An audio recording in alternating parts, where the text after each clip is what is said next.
Bismillahirrahmanirrahim. Assalamualaikum warahmatullahi wabarakatuh. Alhamdulillahi rabbil alamin. Wassalatu wassalamu ala ashrafil anbiya'i wal mursalin Sayyidina wa maulana Muhammadin wa ala alihi wa sahbihi ajma'in. Qala Allah ta'ala fil Qur'anil Karim, A'udzu billahi minasy syaithanir rajim. Bismillahirrahmanirrahim. Ya ayyuhallazina amanu kutiba alaikumus syiyam kama kutiba alal ladzina min qablikum la'allakum tattaqun. Shadaqallahul azim. Alhamdulillah, puji syukur kita panjatkan kehadirat Allah Subhanahu wa taala, yang mana pada hari ini di bulan penuh berkah, yaitu bulan Ramadan 1443 Hijriah, semoga kita bisa menjalankan ibadah dengan penuh mengharap keridhaan Allah Subhanahu wa taala. Alhamdulillah, salawat serta salam marilah kita haturkan karibaan junjungan kita baginda Nabi Muhammad sallallahu alaihi wasallam, dan mudah-mudahan kita semua mendapatkan syafaatnya di hari akhir, yaitu pertemuan kita dengan Allah Subhanahu wa taala dan Nabi Muhammad sallallahu alaihi wasallam.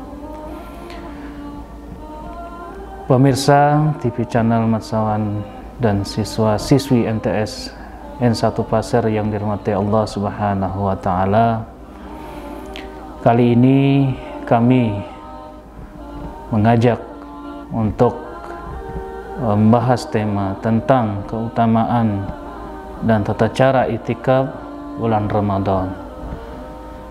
Di antara serangkaian amalan sunnah di bulan suci Ramadan adalah beritikaf. Kendati termasuk amalan sunnah yang bisa dilakukan kapan saja, tetapi khususnya di bulan Ramadan, itikaf lebih dianjurkan, terutama di 10 malam terakhir. Keutamaannya pun sangat besar, terlebih menjadi bagian dari upaya meraih keutamaan Lailatul Qadar. Dalam sebuah hadisnya Rasulullah SAW, bahwa yang menyatakan bahwa itikaf di 10 malam terakhir bagaikan beritikaf bersama beliau, yang mana bunyi hadis tersebut adalah man i'takafa ma'iyya falya'takifal ashral awakhir. Artinya, siapa yang ingin beritikaf bersamaku, maka beritikaflah pada 10 malam terakhir. Hadis riwayat Ibnu Hibban. Pemirsa TV channel Matsawan dan siswa-siswi MTS N1 Pasir yang dirahmati Allah SWT, secara terminologi itikaf adalah berdiam diri di masjid disertai dengan niat. Tujuannya adalah semata beribadah kepada Allah, khususnya ibadah yang biasa dilakukan di masjid.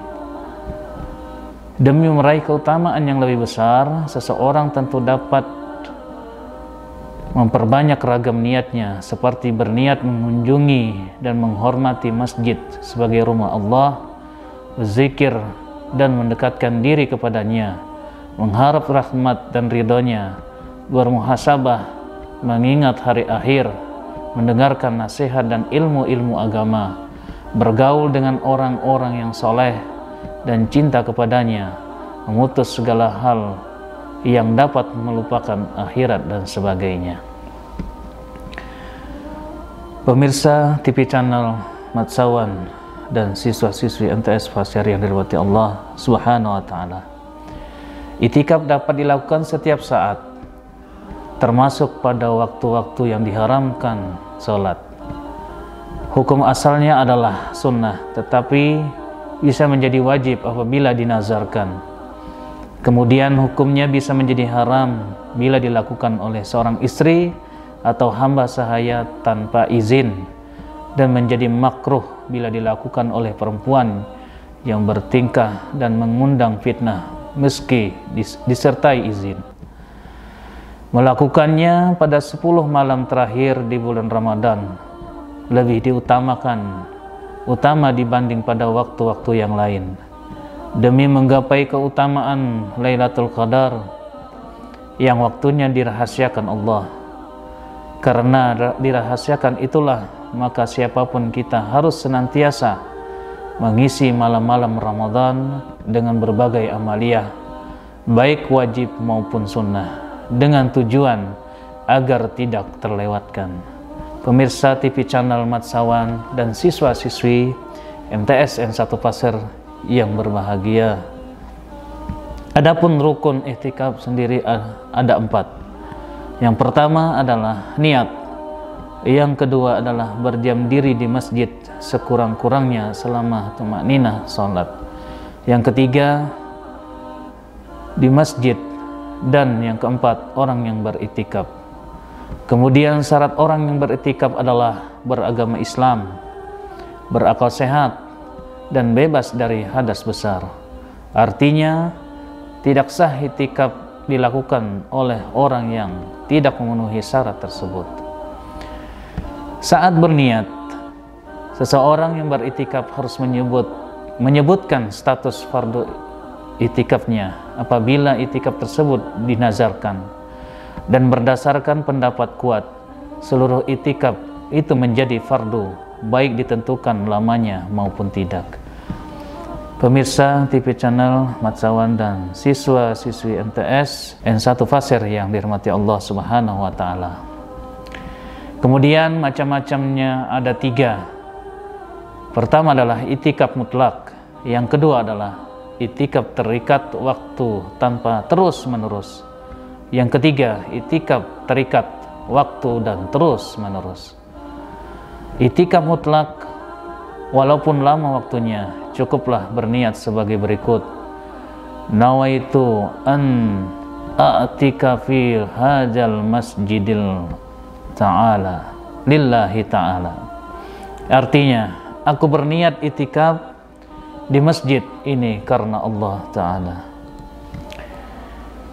Adapun yang membatalkan iktikaf ada 9. Yang pertama adalah berhubungan suami istri, yang kedua adalah mengeluarkan sesuatu, yang ketiga mabuk yang disengaja, yang keempat murtad, yang kelima haid bagi perempuan, yang kelima selama waktu itu iktikaf cukup dalam hasuci biasanya, yang keenam nifas, yang ketujuh keluar tanpa alasan, yang kedelapan keluar untuk memenuhi kewajiban yang bisa ditunda, dan yang terakhir adalah keluar disertai alasan hingga beberapa kali, padahal keluarnya karena keinginan sendiri.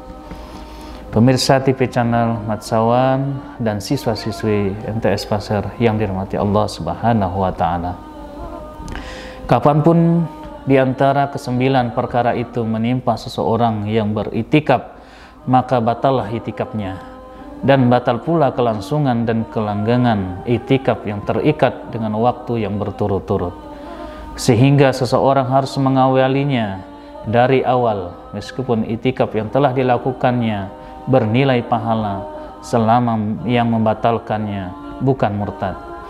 Sedangkan dalam iktikaf yang terikat waktu yang tak berturut-turut, maksud batal di sana adalah waktu batal tidak dihitung sebagai bagian dari iktikaf. Jika ia memulainya lagi, hendaknya memperbaharui niat dan menggabungkannya dengan iktikaf sebelumnya. Kemudian dalam iktikaf mutlak, maksud batal di sana hanya terputus kelangsungan iktikafnya saja, sehingga tidak bisa disambungkan dengan iktikaf sebelumnya. Tidak pula bisa memperbaharui, namun iktikaf itu dianggap sah dan berdiri sendiri. Demikianlah kiranya yang bisa kami sampaikan. Kurang dan lebihnya kami mohon maaf jika ada salah kata yang terucap dan batas perhatian yang saya ucapkan terima kasih yang sebesar-besarnya. Mudah-mudahan di bulan Ramadan ini kita selalu diberikan keberkahannya, mendapatkan pahalanya dengan berbagai niat kita untuk beriktikaf di masjid ataupun tidak kita melakukan. Yang penting niat kita betul-betul untuk memberikan sesuatu yang baik kepada diri kita maupun orang lain. Akhir kata saya ucapkan wallahu muwaffiq illa aqwamit thariq. Wassalamualaikum warahmatullahi wabarakatuh.